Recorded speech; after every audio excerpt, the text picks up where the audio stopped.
Ralph, welcome to the Schlagabtausch, and thank you very much for taking the time for us. Even just skimming your biography, it quickly becomes clear that you must be very busy. Admittedly, I got a bit dizzy studying your credits. There are no less than 317 artists and bands listed that you have worked with, and I strongly assume that this is by no means all of them. Apart from the recordings for soundtracks, film, and series, in our introduction to this interview, our listeners have already gotten a small impression of you, but let's start at the very beginning of your timeline. Based on your credit list, you should be very old, but you were actually born in 1964, so you'll be a young 60 this year. How did your musical career begin, and what influences shaped you in your early years? What was the first half of that question? How did your musical career begin? Oh yeah. That's very easy. I mean, my parents were quite into music, and they enjoyed taking me to gigs. They used to take me to some gigs in London where, in the old days, it was more like theatre type bar places, and children were allowed to be taken there if it was like a theatre. So they used to go and watch jazz gigs and various things, and I really enjoyed the music, and then I got very taken by watching the drummers. I loved the drummers, so that's how I got into it. And then one thing led to another. Eventually, after making me learn piano for 3 years, which was a definite non-starter in my case, and I didn't want to do it. I just wanted to play the drums. They said, okay, when I was 12, they said, okay, you can have drum lessons now because you really want to do it. And they promised. They're very good parents to me, because all parents of drummers are good, aren't they? Saintly, very saintly people. Anyway, so then I just started getting lessons, and that's it. That's how I started. But good morning, Ralph, first.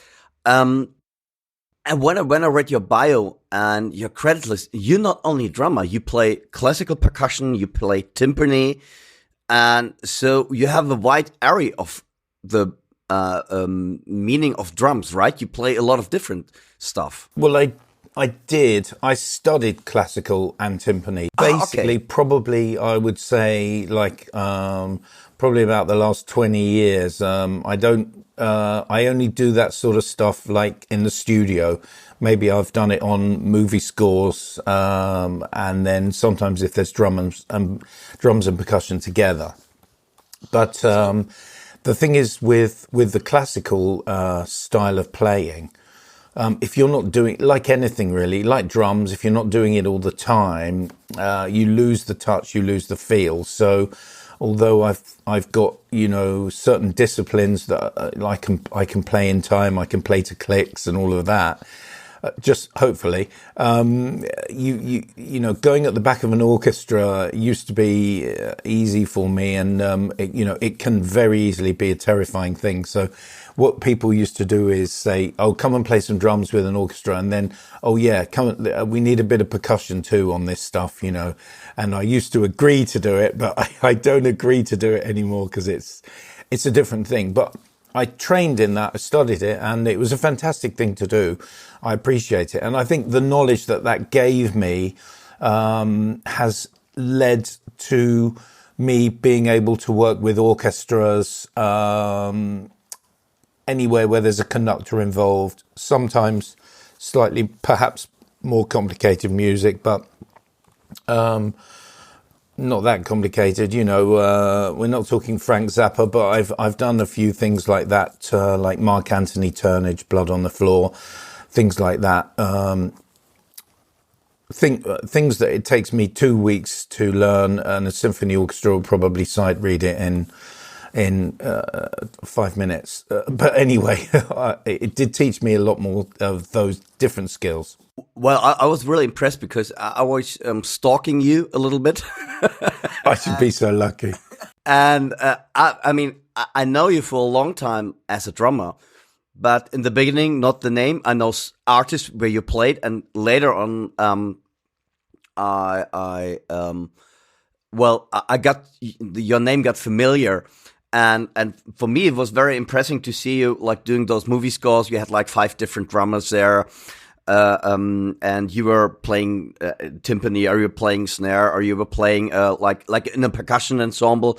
And actually, this helped me in my youth to get to play with a conductor, because this is actually what I think. If classical is, of course, classical is on a click, but still you have a conductor. And sometimes it's a mix between, because violins are not so fast as the drums or whatever.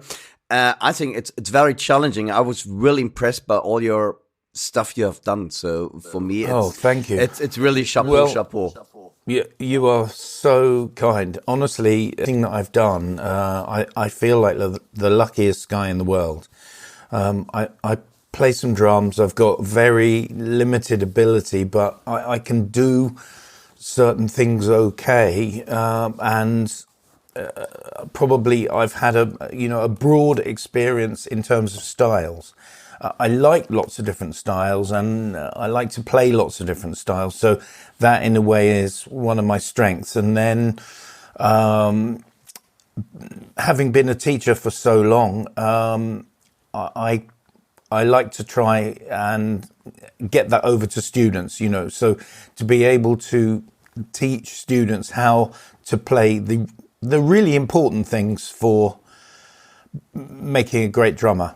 And so that's part of what I've been doing. But along the way, I try to learn, improve, and, you're always surrounded by people who are better than you. So it's a really good opportunity to learn. But, I've just basically stumbled upon things and gone from one gig to the next. And I've messed up a few, and learned.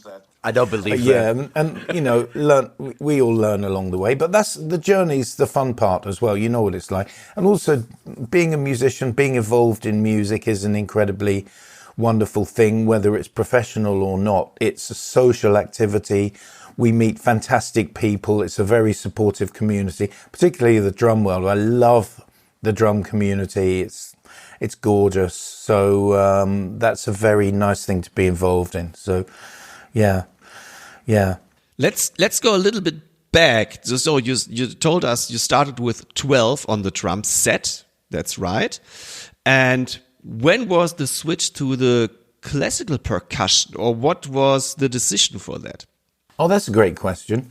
Well, I went to a fantastic teacher called Brian Booth, and he's taught quite a few different guys over the years.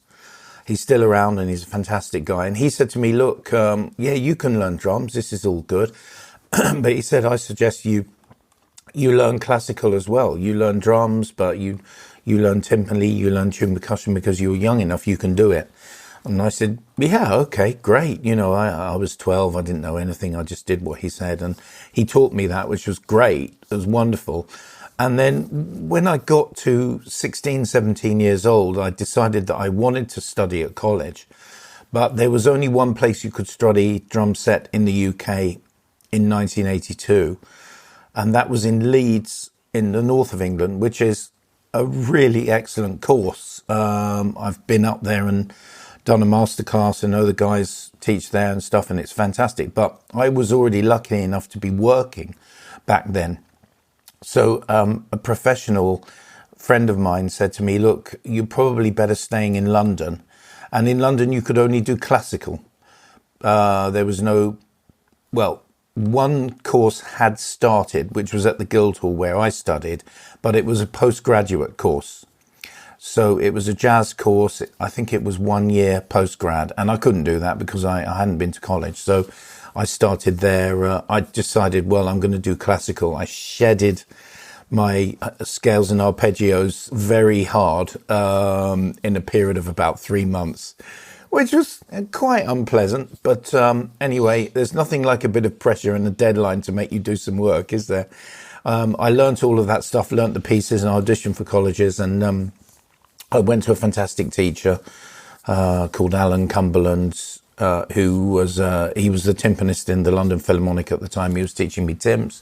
And then I got a place at the Guildhall, which I was really happy about, because the Guildhall back then was a very a little more progressive than the other colleges in terms of the music that they liked. And they've all become progressive now, but I teach there now. It's a very good open place. And so I didn't tell them that I was into drums, but they kind of realized after a while, and then they were very open to that as long as I took the classical seriously, which I did. And I loved it. And funnily enough, one of my old teachers, David Corkill, he was is the timpanist in the English Chamber Orchestra. He was the principal percussion in the Philharmonia Orchestra. He sort of showed Benjamin Britten how to write percussion parts and stuff. The guy's an absolute living legend. He's still at the Guildhall, and I still see him when I go in and teach, which is absolutely incredible. Frighteningly, he doesn't look any older, but I do. Anyway, it was one of those things that it was what was available, and when I went there, I really loved it because we got classical snare drum lessons. That was challenging and great. They got us into some really great rudiments. We all launched ourselves into the Charley Wilcoxons. We were doing timpani, playing Beethoven symphonies on the timps, and then we were playing tuned percussion too. It was definitely my weakest area. I wasn't a very good reader on tune, but I sort of stumbled through it, and we used to do formality vibe studies and stuff, and it's really, really good for you. I enjoyed it. So that's what I did. Funnily enough, I bumped into Peter Erskine. He came to the Royal College, where I also teach, and did a masterclass for us. He was absolutely amazing, obviously, goes without saying. And then I said to him, we were having a drink after, I said to him, but you studied classical, didn't you? He said, oh yeah. He said that you couldn't do anything else back then. So it was kind of a bit like that. That was it. But it was great. I loved it. We talked about versatility, but how did you develop your versatility? Did you look for the right teachers, or did you just listen to the music? What was your tactic? Another great question. It wasn't something that I worked out, funnily enough. I think my first teacher influenced me in the sense that he said, look, it's good to study classical. I agree with that. It is good. But we're in a specialist's world these days, but there is room for people who can do everything. Not everything, but there, a lot of the greats out there, such as Steve Gadd, Vinny, Dave Weckl, Greg Bissonette. There are a lot of guys out there who can play a lot of different styles of music. Well, all the jazz cats can do different stuff as well. And, everyone's super skilled these days. But the versatility with me just came because I like lots of different music. So I started off getting into I was playing in a band. It was a bit like Blood, Sweat and Tears. It was sort of funky with horns. I loved that. Then I discovered Steve Gadd. Never been the same since, obviously. Still as dumbfounded by his drumming and now as I was then. Couldn't believe it. I was picking up the needle, moving it back. Like, what the hell is that? And then I got into funk. I was listening to Tom Scott, and then Earth, Wind and Fire. Discovered Tower of Power, Chick Corea, and then I sort of fell down a jazz rabbit hole, which I've never come out of that one either, and so on. So while studying classical music, which I love, I'm into everything. I can be as enthusiastic at listening to Bob Marley and the Wailers record, or a fantastic Nirvana. Anything, honestly, to be honest, anything, even anything that's good. I just like it. So I think that led me towards that versatility. Whereas I do have students and I meet people and they say, what do I do? And I just say, look, follow your heart, do what you love to do, because what you love to do will lead you to you being amazing at that. If you don't like playing jazz or you're not interested in it, you don't have to do it. It's okay. Or if you don't want to play rock and roll, that's okay. just go where you feel. But with me, I had such a wide set of taste that I genuinely enjoy everything. Excuse me, everything. And that led me to being versatile, I suppose. And you played everything in the last couple of years, and you played everything with the greatest artists in those musical directions. Let's do a little bit name dropping right here. You played rock with David Gilmour or Mick Jagger. You played pop with George Michael or Annie Lennox. You played soul and R&B with Otis Redding or Ray Charles. And you played with jazz greats such as Art Farmer or Wynton Marsalis, and more and everything in between. It's unbelievable. It's really unbelievable. What experiences have you gained from these collaborations? And is there a particular collaboration that has stuck in your memory? Well, a lot of the people that I've worked with, because I spent my whole life really being a session drummer, a studio player, quite often some of the guys that I've played with have just been like on one occasion where we made one recording. Some of the guys I've worked with, I've been in their bands for years, so there's a difference. But probably I would say that what have I learned from it? Being around great artists, in fact, being around anybody, I always take as a learning experience. Even if I see a drummer, I don't really like his or her playing, but I will take that as a learning experience. I normally enjoy most things, but, if I see something, I did go and see a gig not so long ago, and I really didn't enjoy it. My friends enjoyed it, and they were like, "Oh, how was it?" I was like, "Well, I didn't like it, but, this artist has got good guitar technique. She's a good singer. I don't dig her, but, that's okay. You don't have to like everything." But being around great artists is a real privilege, I think. And most of them have got something to offer, even if they don't realize it.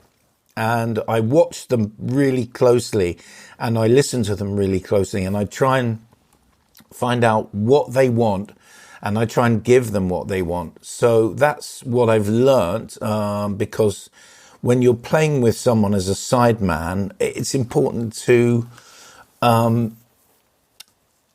understand what the music needs, and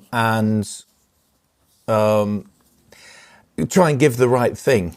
Funnily enough, I was quoting this recently, but a couple of months ago, I did a session for Graham Gouldman, the guy from 10cc, one of the main guys from 10cc. I've done a few things with him recently, and he called me up and we had a little chat. He said, "Look, I've got this track, can you do it for me?" I said, "Yeah, of course, I'd love to."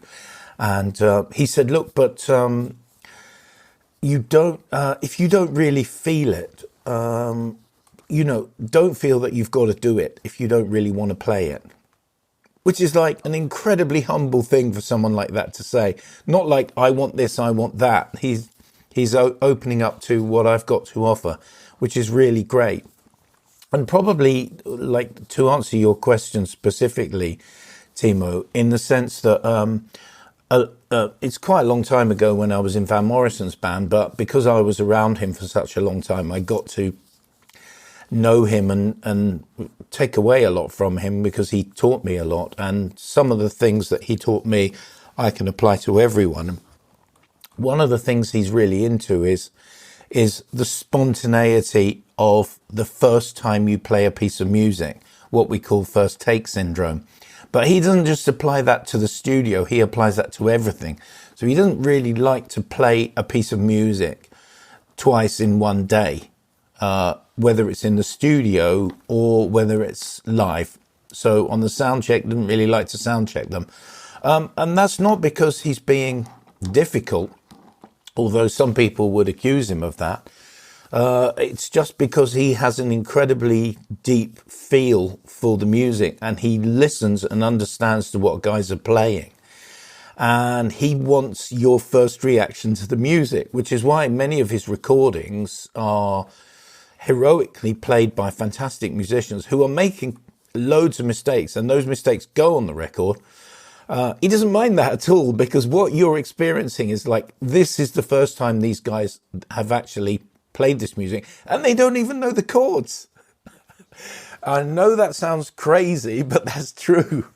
So I took that from him. That's one of the things I really took from Van is understanding and respecting like the first take syndrome, and then trying to get yourself into that mentality, whereas you're not working music out intellectually all the time. You just let your heart and your feel for the music do what is right. Which, when you're learning at the beginning, is quite difficult to do, but once you've got, you know, half a dozen fills down, you know, diggadoom or ringoon diggadoo, that's going to get you through, I don't know, like 30 or 40% of anything in a straight eights feel, for instance. So then, you know, people are saying, like, what fills are you going to play there? And I'm like, look, if I try and work a fill out, it's never going to come out right. I try to get to the stage where I've got a little vocabulary of fills, and then something just pops out. That's a way better way of doing it. So that's spontaneity, respect for the music, understanding the music, understanding the history of the music, playing in a really authentic, stylistic way, playing styles authentically. That to me is challenging. It's something that I've taken from different artists. Probably another little lesson I got. I do quote this to students because this is a funny name drop, but it's a true moment in my career, which was I did a gig, which is on YouTube actually, tribute to Burt Bacharach and Hal David at the Albert Hall in London. Lots of guests. It's a beautiful gig actually. I love doing it. It's one of my favourites. It's quite a long time ago. I actually had hair back then, so you may not recognise me, but and Burt Bacharach, totally straight-faced, said to me, I suppose, I don't know, I was in my sort of mid-30s then, said to me, Ralph, are you accenting the eighth notes on the hi-hat? And I said, yes, I am. He said, okay, great. He said, look, can you do something? Can you play all the eighth notes even with no accents, please? I said, sure, absolutely. And we played the group. I said, what, like this? And I was probably going before. And he said, like, no accents at all. I said, what, like? He said, yeah, exactly. That's what I want. And I played the groove. And he said, I want that on everything. That's cool. Yeah. And I did it. I was just used to accenting very slightly on the beat. Not much, you know. And I did it. And then in the sort of coming months after that, I went away and I started thinking about it. And I realized that most, in my opinion anyway, most straight eighth music doesn't need any accents on the hi-hat. That is the same as speaking too loudly or typing in capitals. You don't need to accent the hats because you've got two really big accents in the bar. The bass drum and the snare drum. They are big. So the hats don't need to do that unless you want to really underline something or you're pumping some rock. But, you know, a few times before that happened to me, people would say to me in the studio sometimes, oh yeah, can we have we can't hear the in-between eighth notes. We can only hear the accents. It's a bit like a click track. I always like all the clicks the same volume, because if beat one is accented, then if I set that at the right volume for me, I've got that good and these other three are too quiet. Or if I set these three at the right volume, these are right and that one's too loud. So it's a relative thing, but that is something I learned from someone else. It happened, and I took that away with me. And I've never gone back to accenting stuff unless I really unless I want to. So I was doing something without thinking about it. And now I think about it. So that's another one of the things that I took away from some great artists. That's amazing. Very interesting. So you learn from artists and you learn from the studio work. Can you tell us what are the challenges of a studio session and how did you prepare for this? Very interesting. So you learn from artists and you learn from the studio work. Yeah. Or can you tell us what definitely. are the challenges? Definitely, of and that's what I do with my students. When I first went into started to do some of my first sessions, I don't know. I was in my kind of late 20s really when I was doing sort of proper session, like when people called me in to play on albums. And I remember one time I went into a studio in London. Excuse me. You can edit that one out.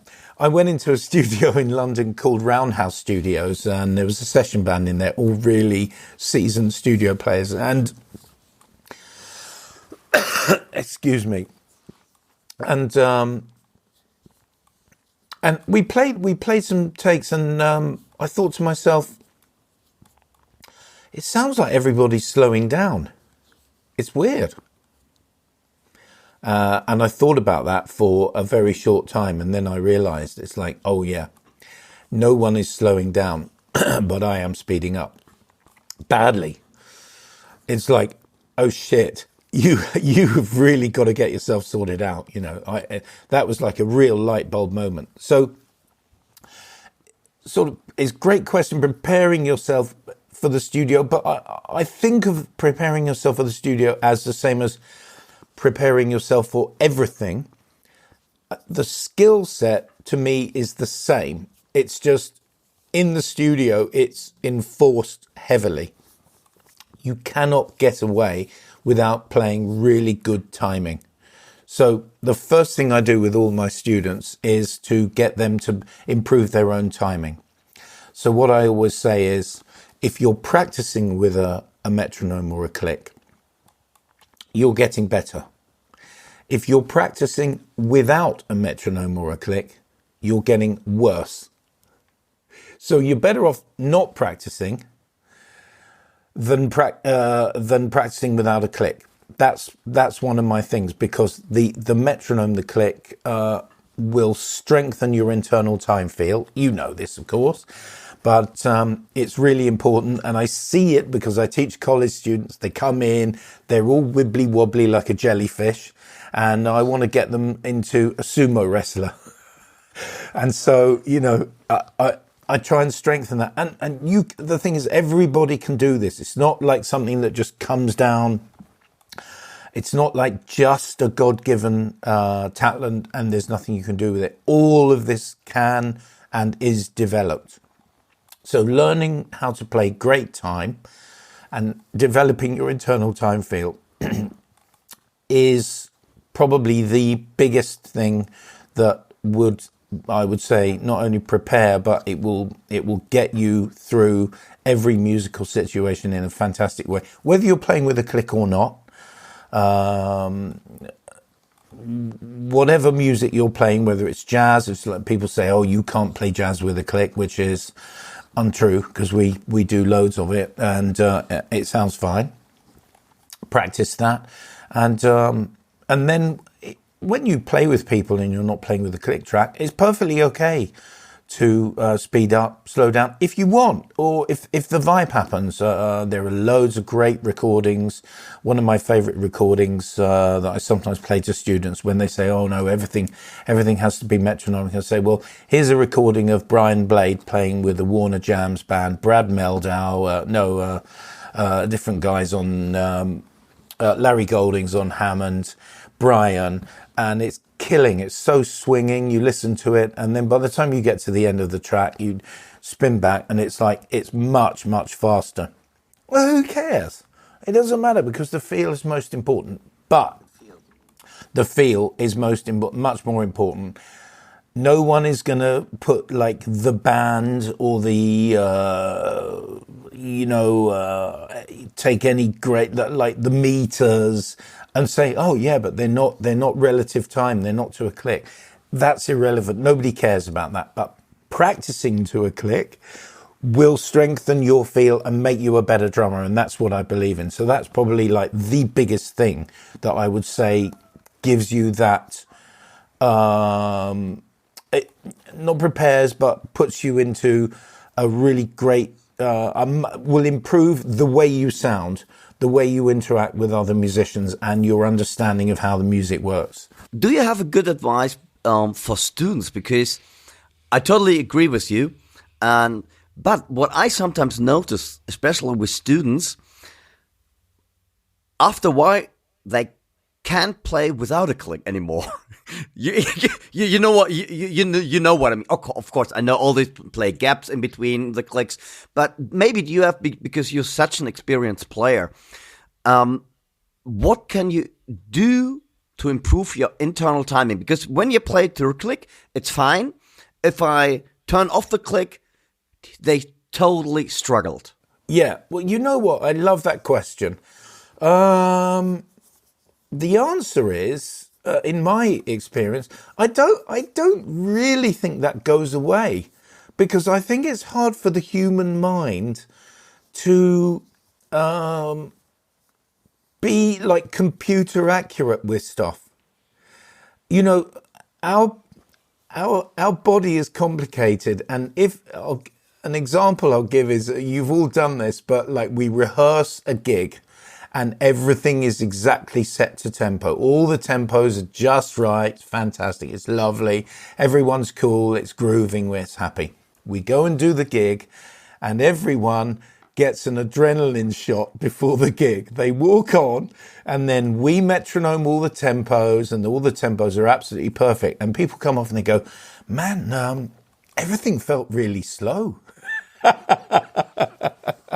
So that's one example. And honestly, Dirk, I still find that sometimes I don't know where I am with a tempo. I need help, which is why I do rely on a metronome, in the sense that sometimes, well, I nearly always use it to count in songs, because then that is something that you just don't have to worry about. Point one. And then also sometimes I just leave it on visually. So quite often I use it if I don't want to play to metronome. And my last gig, the Waterboys, like we weren't really playing to metronome unless we needed it. That was the way the band was. It was organic, but I do like to see it, because even though I've been doing this all my life, I can rush and I can drag. And so that's okay. We're human. So I have been addicted to the click, for sure. And I love playing to the click now. And if it's like you take it away from me, it's like, oh, someone's taken away my toy. I get that. I get that myself now. So I think the way to do that is to probably just say, don't worry, because it's not a criminal offence to speed up or slow down. Everybody does it together. And then if you do that, then it's easier to just relax, make music. If you really need to keep it quite honest with the tempo, then maybe just look at the tempo. It's like, whoa, actually, yeah, I'm going to be getting a bit excited here. Or sometimes what I do is I normally have at least a small mixer or a bigger mixer if I'm on tour, and I always have a mute button with the metronome, so I just mute the metronome channel or I pop it in just to see where I am. And that's a good training method. It doesn't dig, and then you know where you are, because as a whole washing line, with this, I don't know what you call this in German, but anyway, you know what I mean. This is where we hang out our washing. We are the line. The rest of the band is the washing. So they need to rely on us to be solid. Not like a machine, but we need, if you put every beat on the and of the beat, then that becomes the beat. So you've got to have the beat, and then everyone else can hang off. It's fine, and we're not going to move around too much. We need to be quite strong, and especially for, most modern music, the drummer is a good person to impose quite strongly a strong metronomic feel. And I think if you practice that and work on it, then you can really improve your time playing, and you improve the sound of the band, particularly the evenness of the eighth notes. That's one thing that I'm quite, I'm keen on. I always say the eighth notes, each eighth note is like one of those wooden blocks that like toddlers play with. Like, you fit them all together. The next beat is another block, it's touching. You can't have the next beat until it's time for the next beat. So being aware of all those eighth notes being even is super, super important. I have one more question regarding the work in a studio session. How did you deal with critics from the producer or from the artist? If you say, okay, I don't like this fill, please play another one, or I hear this and that in my mind, please play that. How much pressure did you feel, and how did you handle those situations? That's another great question. I suppose I'm lucky that I'm quite confident, but not in an arrogant manner. I don't try to impose. Sorry, I'll try and put this clearly. I don't try to predetermine something and then impose it on the music. There are drummers who do that. I really don't like this. I think the music needs something, and when you're making the music for the first time, it's very difficult to tune in to what the music do. So I'm always giving a viewpoint on what the music needs, which is, it means I'm wearing my heart on my sleeve. I'm vulnerable. I'm only giving ideas. Now, producers have ideas. Some producers will put a demo, make a demo, fall in love with the demo, then they'll book me, and then they'll get me to come and reproduce the demo. This is... it depends whether the demo is what's needed, or whether we as drummers can give great things to the music, extra things that the producer or the artist did not think about. I like to think that we have a really good sense of what the music needs.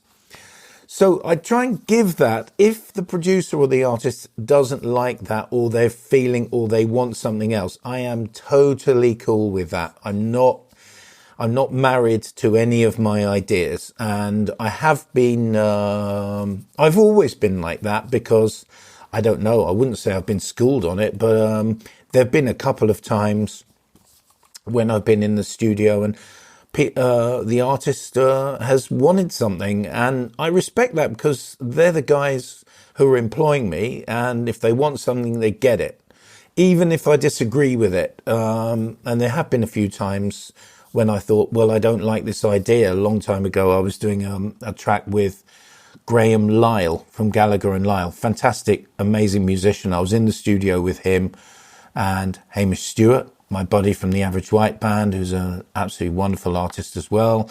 We were doing something, and then we played a track. I loved it. I thought the version was good. And Graham said, yeah, this is great, but I really think this needs a hi-hat on the and of each beat.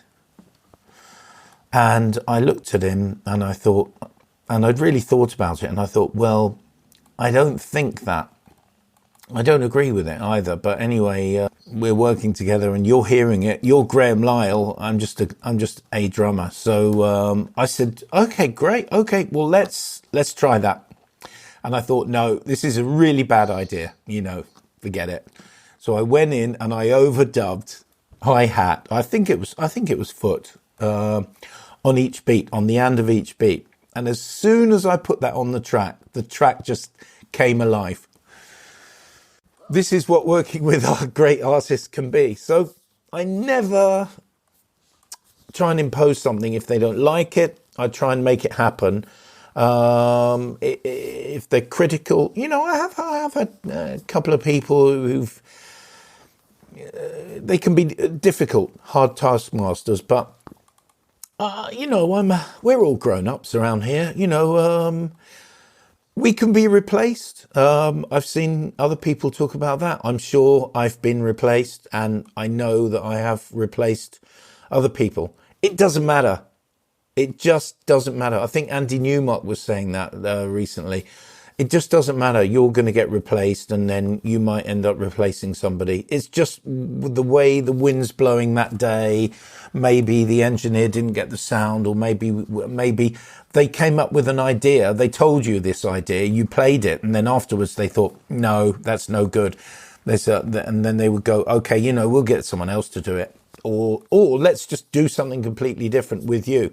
So all of those things can happen, and it's not that big a deal. The music is much more important than what you think. We're just helping the music to happen. And the more we can do that and put our hands up and say, yeah, we're human, we're fallible, things can go wrong, the better. Cool. Does that make sense? That makes totally sense. Totally yes, sense, yeah. Yes, thank you. So you did a lot of studio work and live tours. How do you make differences between a studio session and a live tour in what or how you play? The basic answer to that is not really. But when you're playing live, you've got a lot more freedom. And also, probably the biggest thing is, if you are playing in big venues, and you've got a very big PA system, and you're being amplified and the band is coming through the PA system, when you hit the bass drum or snare drum, it's huge. It's really, really huge. So that will affect the way that you can approach stuff, because it's very difficult for smaller things to come across on things like that. I suppose it's just the size of the PA system, the size of the venue, and the way air moves. I think when you're playing bigger stuff, you have to play simpler. But really, live, what I like about live is, and I like this in the studio too, but there's a great enjoyment to be had from the danger and the possibility that anything could happen. And I love it when stuff does happen, Van would often stop the band. No, right, stop. Okay, we'll do another tune now. It's like, oh, what did he just do there? It's like, well, he does it because he can do that. Mike Scott and the Waterboys, same thing. We'd play an introduction or something and he'd go, stop.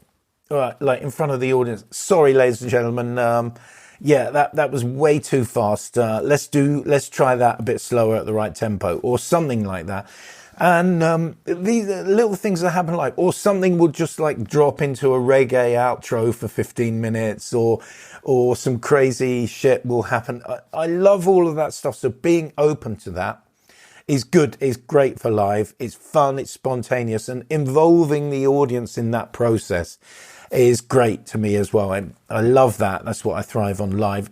Studio can be a bit, you're in a room, you're making, it's like a sculpture. You're making a painting or a sculpture. It's different. It's very dry.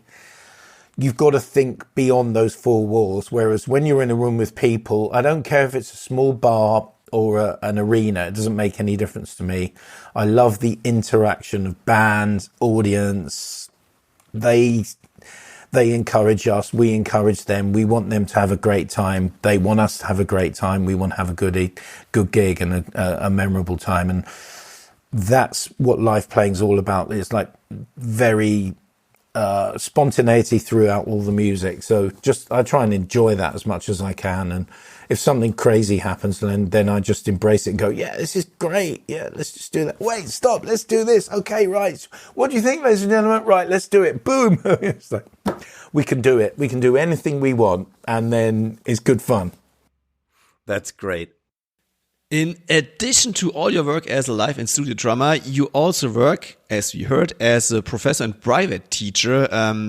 How has teaching influenced your own understanding of music, and what are important qualities that a good teacher should have? Well, I've learned so much from it. I really have learned an incredible amount, because when I first started teaching, I didn't know anything about it. And I don't know, I would say that I wasn't that good a teacher at the beginning. I just didn't have the understanding, but I could play. But now I've learned the things that I need to know. It's taught me the things that are important, because I hear my students play, and I try and listen to the way they play, and then I like to try and listen to, I like to try and get them to listen to themselves by recording themselves, so they can hear themselves back and then improve straight away. So playing, great timing, hearing that back, using recording as a way of improvement is something that I started off with, because I used to teach at my studio for many years, and the students would listen to themselves and immediately say, hey, that's quite inconsistent. I say, yeah, what do you think of that? And they say, yeah, it's quite inconsistent. The snare drum is not always the same volume. I was like, yeah, that's right. The fills are a bit too much. Yeah, that's right. Okay, right. Well, that took 10 minutes. So go back. Let's correct all of these things. Consistency of dynamics, appropriate fills for the music.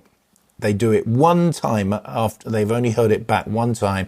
They come back and they're already 100% better. So learning that has been a big champion. I champion this technique, recording oneself to listen back. Not like endless gigs. I mean for study. It's something I know that Dave Weckl championed when he studied with Gary Chester on The New Breed. That was a long time ago, but Gary Chester encouraged all of his students to record themselves. And I think there's a good reason for that. He was a session drummer too, and he understood it, but it works. So I've learnt that. And then just learning that firstly, as we talked about, you can improve everything if you work at it. Great timing and so on and so forth. Technique, rudiments, listening to music, understanding styles. All of this can be worked on and improved massively with a little bit of effort. Not too much, but reading, same thing. You can do it. A lot of people say, oh, I can't do it. It's like, look, you can do it. If you can learn a language, we're all doing that. We've all done that. You can learn to read music, particularly on drums, because it's a little bit simpler, or it's a bit looser.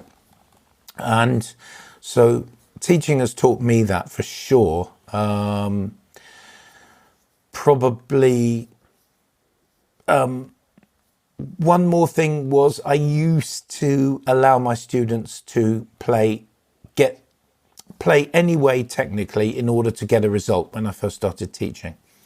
Now I say to them, look, if you do it this way, you are guaranteed 100% results. You cannot fail. So I believe in German grip on the hi-hat if you're playing crossed. I like the molar technique. I'm not slavish to it, but I studied it and I try and help people with that. That doesn't mean that some of my favorite drummers, such as Steve Jordan or Nate Smith, don't play French or whatever. It doesn't really matter. The final result, you know the rules, then you can break them every single day. But if you're playing German grip, you've got your fingers on the stick on the hi-hat. That gives you a very easy wrist movement with no physical knock-on effects, no negative physicality, which you can get with French because your wrist doesn't easily move that way. Obviously, we're playing jazz French because it's right there, and you don't need arm for jazz really. So I like that. And then if you're playing eighth notes on the hi-hat and you're only moving the wrist and you're saving the forearm for accents, that means that you've got an extremely consistent eighth note groove before doing anything. If you don't believe me, look at Steve Gadd, look at Vinnie Colaiuta. I show students they're doing. Doesn't mean that someone playing French on the hi-hat can't play evenly, but the thing is, this is an easy way of playing evenly, and it works for me. So if I get them to do that, I always find that it works. It tightens up the eighth note beat, and also your stick is not going far because it does not need to go far. It just stays there, and then if you need an accent, you just use the arm for the accent, you go in, it's fine. So that's one of the things technically. The other thing technically that I've learnt over the years is that when people are learning how to play jazz, they start when they're young and they play heel down on the hi-hats. I'll stick my neck out. It just doesn't work to me. I don't allow my students to do that. Why? Because they cannot play the hi-hats staccato enough or strongly enough to make that work. So there are exceptions to that rule, but you'll find very, very few jazz drummers playing with the heel down unless it's extremely, extremely quiet, because even on a ballad, it must be staccatissimo, as they say in Italian. Very staccato, very tight. And also in jazz, this is the center of the grooves, very important.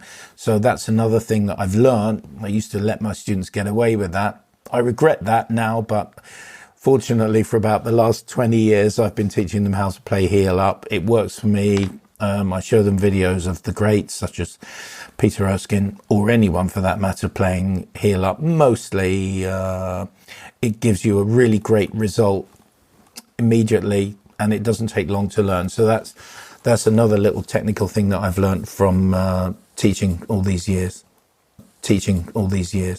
We are very lucky that you will be teaching in Germany this summer at the Creative Scrum Camp and sharing your knowledge. Can you already say what you will be focusing on in your workshop there? Yep, well, thank you. I'm very lucky to be coming over. I'm really excited just because we're going to be hanging out and there's going to be a fantastic vibe. And that's the main thing, is just sort of being around people who are into playing the drums and enjoying themselves, because having fun is the most important thing to me. Working on stuff, I like to just, as I say to all my students, I like to help people. I'm not some sort of great dude who's got amazing stuff that, you might be lucky to get from me. It's not like that. I'm a drummer. I'm on a journey, and I teach and I try and help everybody that I come into contact with. So some of the things I like to work on are the things we've been talking about, like how to really improve your time and make yourself sound better and feel better on the drums, which immediately brings you lots more friends. Musician friends. They're like, hey, you know what? I always, if I improve or I play well or I've done something, people say, hey man, you're sounding great. People notice it. So timing, techniques with different things. I mean, I love teaching how to play jazz. I've got a really good learning to play jazz hack, which is fantastic. I think it's great anyway, but it certainly works. And then reading. I love helping I love helping people to, if they're not readers, to start that process gently, easily, to just get going and break through the glass ceiling of, I'm never going to be able to do that. Well, you can do it, and I can show people how to do that. And then just having a great time on the drums, how to relax, how to play a good pocket, how to hit the snare, how to balance, or just general playing skills, which come from being together in a learning situation like this, being together, being friends, and having fun, and that way you can improve, be creative, and have a great experience. So that's what I'm hoping will happen. Great. You were just talking about reading, and I think this is something where a lot of drummers are kind of afraid. What you just said. Do you have a way how to teach sight reading skills? Because I mean, you're a drummer. It's not that often in our days anymore, but in the past it was really huge. And how can you develop sight reading skills? Because for me, it's very, I consider myself as a pretty good reader, but like I've never played that much in a big band because there is no big band. So so even if I'm a good reader, it's a totally different story to lead a big band.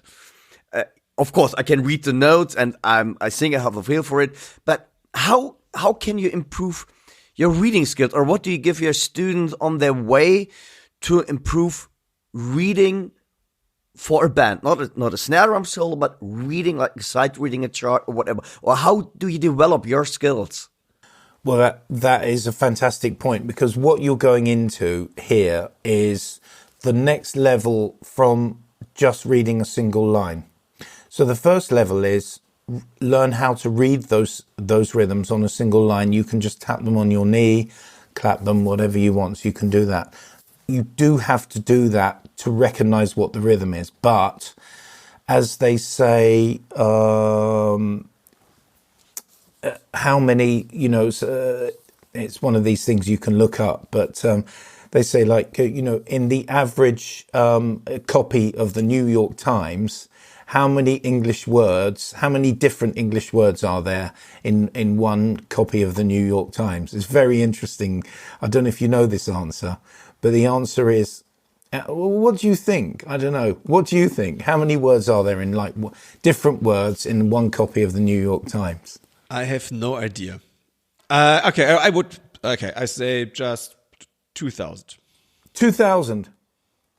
Exactly, that is what it is. It's 2,000. Really? Yes. Wow. Chapeau. Yeah, I know. Brilliant. Exactly. The thing about it is, right, and that's a pretty serious paper, right? They're talking with some great vocab. That is not so many words. This is the New York Times, right? This is, not the National Enquirer as they have in the States, or where we have the Sun newspaper in the UK. The vocab is a little more basic, but so the thing is, same with music. There is, and particularly big band, which I love talking about, love playing, there is a limited amount of vocabulary out there that you need to get to know. So it's two levels. First thing is you must learn the actual basic rhythms, like learning your basic word. That's like learning the words. And then you learn how to apply the rhythms to different styles and orchestrate them. And the orchestration is the key thing. So if we're talking about just big band, if you've got a phrase, say you've got like 1, 2, 3, 4, 1, ba ba ba. Okay, there's that phrase. So it comes. You've got a rest on 1. You've got a staccato quarter note crotchet on 2, and then you've got a dotted crotchet on 3, and you've got a quaver on and of 4. I don't know what you call these notes in German, actually. Punktierte Viertel oder Achtel. Yeah. Blimey, yeah, I'm really sorry. I don't know those. We did have to learn a few German percussion terms at college, like Schlagzeug, Pauken, Piatti, a kleine Trommel, and all of that. But that's all I know. Sorry. Okay, but everyone understands. Do people understand quarter notes, or do they understand crotchets? Quarter notes is best. Yeah. Okay. So you've got 1, 2, 3, 4, 1, ba ba ba. Right. So the first way to do that is to put that in the groove. If we're playing jazz, we'll play some time, ding, jing, ding, jing, ding, and so on. Then we're going to play 1, ga, ga, ga, just on the snare, nothing else, right? So the next thing would be, let's play it on the bass drum. Ding, ching, ding, ching, ding, boom, boom, ching, gung. Okay, no big deal. Then let's orchestrate it between the two things, bass drum and snare drum. We always usually want to keep the groove going as much as we can. So ding, ching, ding, ga, boot, ga. Okay, and then let's do it the other way. 1, boot, gat, boom. All right. So we've got that. That's good. Now, that might be cool. Might be the trombones. Or maybe there's a long note at the end, and it would be boom, bow, bow. So we could go ding, ching, ding, boom, gat, boosh, and we'll crash the ride. That's another orchestration choice. So even without going anywhere off the ride symbol, we have the time, we have the crash whenever we want, and we're crashing the ride the whole time. Why? Because it's right there. You don't have to go anywhere.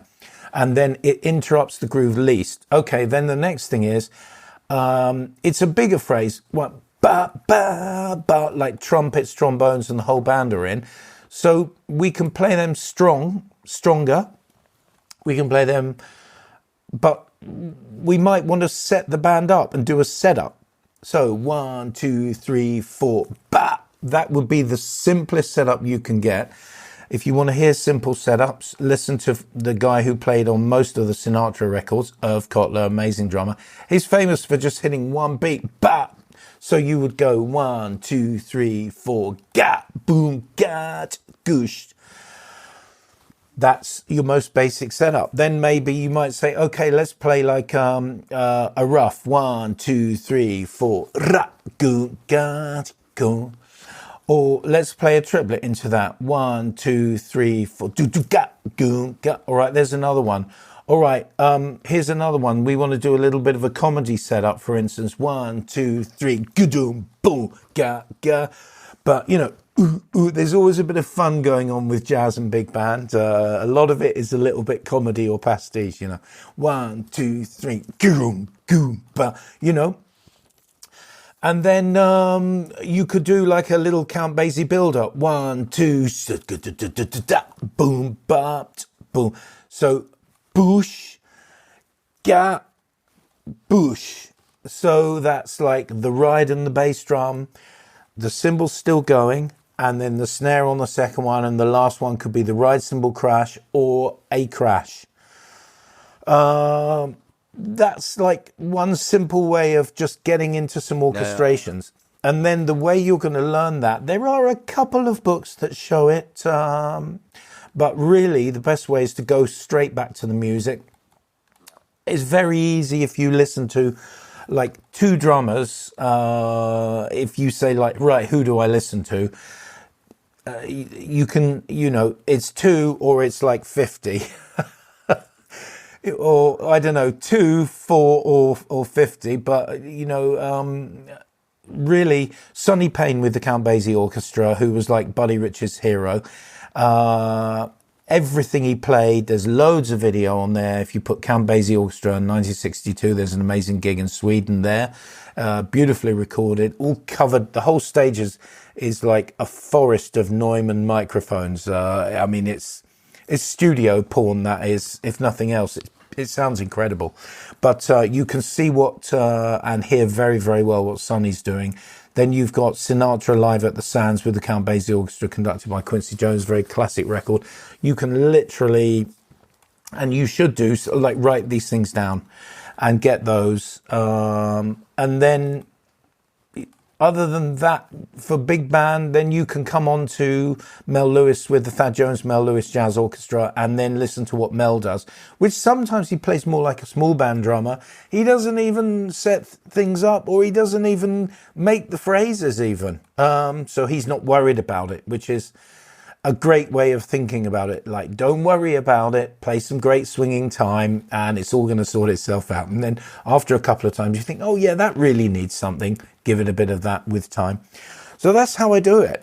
And I don't think it's that complicated, because once you've got about, you probably need about like 20 things.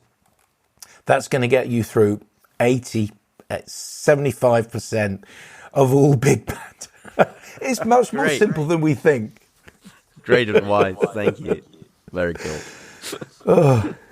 I'm so thankful that you told all that right now, because that is what Dirk and I always tell our students. But if a living legend is telling this, I wish it has another impact on them. I hope. You're too kind. You're too kind. No, I mean, like everybody knows it. It's sometimes getting the students to believe us. But you know what I use as much as anything. I'm sure you do the same thing. You know, I do get students, and they really don't believe me when I show them. I tell them stuff, but then. We're in the world of YouTube, and what I do is I just say, look, don't take my word for it. Let's look at Sonny Payne doing this. Let's look at Peter Erskine doing this.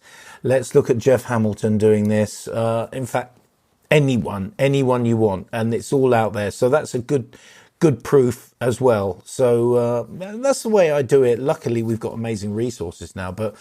Yeah, I think we all show the same thing. We all know it. And I think students, sometimes they do struggle to believe that they're going to be able to do it. But in fact, if you spend a small amount of time doing it, you can learn something really quickly. And then once you've got that forever. And that's nice to know. Totally great. Wow. Ralph, you're not just a drummer, you're also a composer and a producer. You have your own studio, but with I have to look on the watch, and we're now about 1 hour in. We just scratched the surface. Yeah, we could talk for hours, I'm sure. And I love it. And yeah, your stories. You're a great person. Are so great, and yeah, thank you very much. But my last question for today, what are your current projects, and what are your plans for the future? Oh, that's nice. I'll have to think about that. Probably at the moment, I'm doing a few recording sessions, freelance recording sessions. Recently, I did that thing for Graham Gouldman. I think he's got another record on the go, which is great. I'm really very proud, well, not proud, but very delighted, honoured to come and to play for someone like him. He's a monster musician. I'm very humbled to play with someone like him. That's been amazing. I'm doing some freelance work in London. So the other day I was in town doing a recording for the Universal catalogue of the music of Irving Berlin. We're recreating that. We've done that really fantastic arrangement. Steve Sidwell, who was the guy that did the Robbie Williams Swing When You're Winning record, and he's an amazing arranger producer, and we've been doing stuff for him. So I've been doing that project, which was great the other day. It's an amazing big band. We've also been doing some work for Disney with him, recreating some of the classic Disney tunes, which has been fantastic, actually. Actually, it was one of the tunes that I had to do, which was a Phil Collins song. And I'm not sure what they do, but I think they take the vocal off or something. So, and then they just redo the tracks. I don't know how they do that, but anyway, one way or the other, it was nice to play different styles. Coming up, I have this fantastic drum camp, of course, which is definitely a beacon in my diary. I'm really looking forward to doing this. Partly, I was just saying to my son yesterday, when I was playing in the Waterboys, I could never commit to doing engagements like this because I always had the loyalty to the band. This was my deal, and they were usually, if some guys like you said, "Oh, can you come and do a drum camp?" I would have to say, probably not, because I don't know what I'm doing in August, And then, like, when Stefan got in touch with me, and it's like, right, come and do a camp in August, and I say, well, yeah, I can do it. I'm free. It's in the book, and I'm going to do it, which is going to be fantastic. So I'm really pleased to be doing this. A couple of other things I've got coming up. I have a concert with one of my favorite jazz singers. He's an absolute beast of a singer. His name is Kurt Elling. good German name there. Kurt.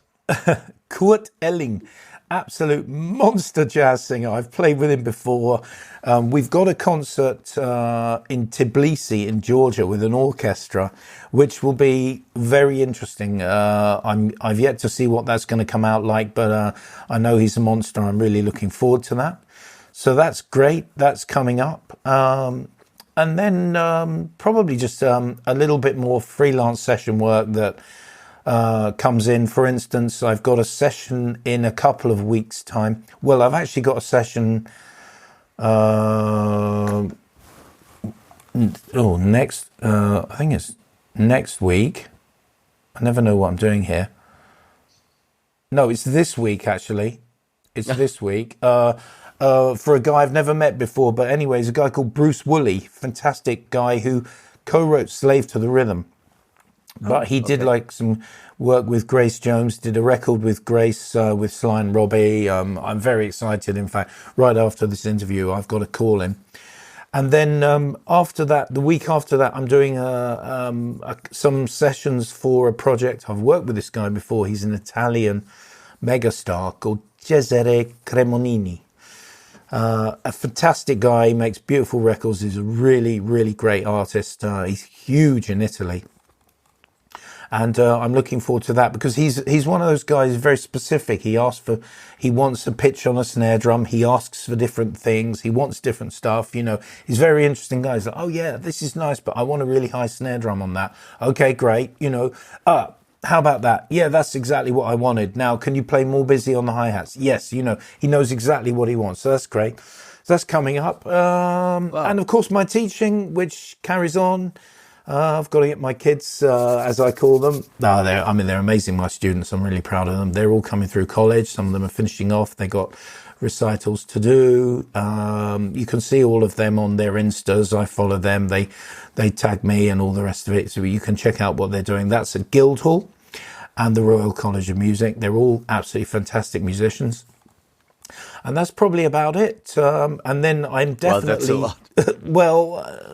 I'm not crazy busy, not so crazy busy, but it's not bad. And then one of the things that I'm going to start doing, because my hands are absolute mush at the moment, is I'm getting my pad out, which doesn't come out that much, but it really, really needs to. They're super, super spongy.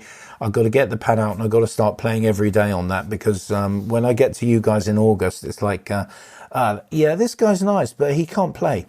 And I don't want that to happen.